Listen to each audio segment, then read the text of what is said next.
Từ lứa cô ta nó có hai tiền.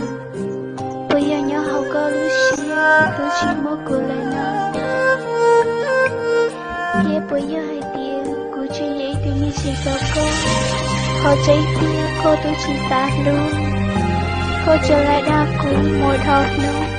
Học mơ một học đi. Cô như chỉ luôn bây giờ năm.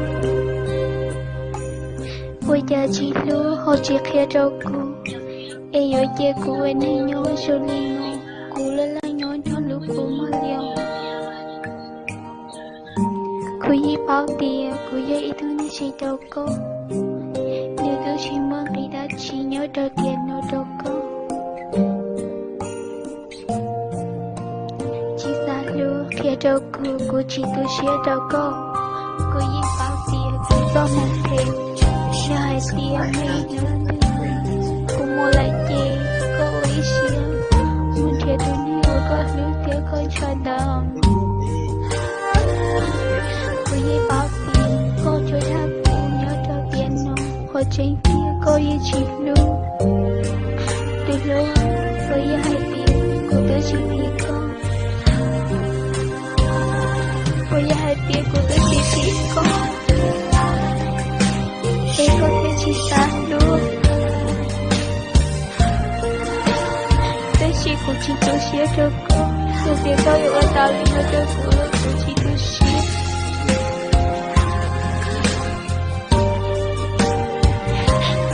Từ giờ mua lại mà nhớ con nữa. Tao có câu mà muốn thiệt là nên có luôn. Anh tiếng mấy nước tư. Câu mình thiệt tao đến hệ ở con lưu thiệt có nhẹ nó chết. Có chỉ thâu ở đó người tôi xía ấy ạ thì khâu ở trong cuộc. Không muốn tôi tao trên lịch chứ. Chú có lấy xe còn đi. Lúc mà nó. Lúc nào cũng như đến hiệu có chỉ ta lúc. Chả mấy nữa cứ em. Lúc có chỉ ta lúc cô. Lúc có chỉ ta lúc của. Chỉ là cô không một thể gì. Cô yêu quý xếp cho con. Đã xin cô yêu chỉ lỡ lấy cô nào. Đã hãy để cô yêu có bố lo lắng. Yêu chỉ lỡ lấy cô. Là cô yêu chỉ lỡ lấy cô là tiếc. Đã hãy biết cô yêu chỉ phải dạ đâu cô.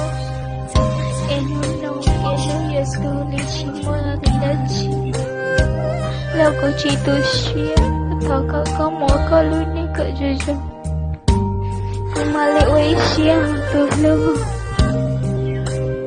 Cô yi bao tiền, cô do một thêm. Thảo có mỗi có lưu ní cỡ rồi nó. Nhưng mấy nếu tương có nào hay tiền. Cô xưa lại nói chuyện. Thảo có không do lỗi chơi cô xuyên. Thì hay tiền cô chỉ tương. Còn mãi nó có mong. Nhát thật hơi lốt chỉ chạy nhiều chỉ muốn người chỉ là. Ta chỉ. Cô yêu ở dành cho cô muốn tốt nữa. Cô yêu chỉ nhớ cô là.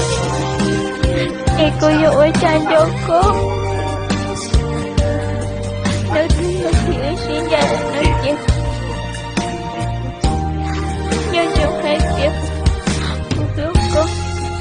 Em thấy cô yêu nhân dân có một thật ta cứ tiện lên nó.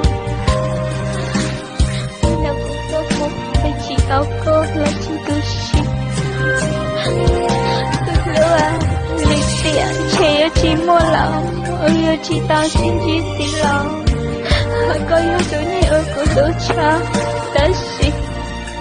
Chỉ yêu chỉ tao xin chỉ là chỉ mà mua con nữa. Mỗi chuyện tôi có lý thì có nhẹ nợ.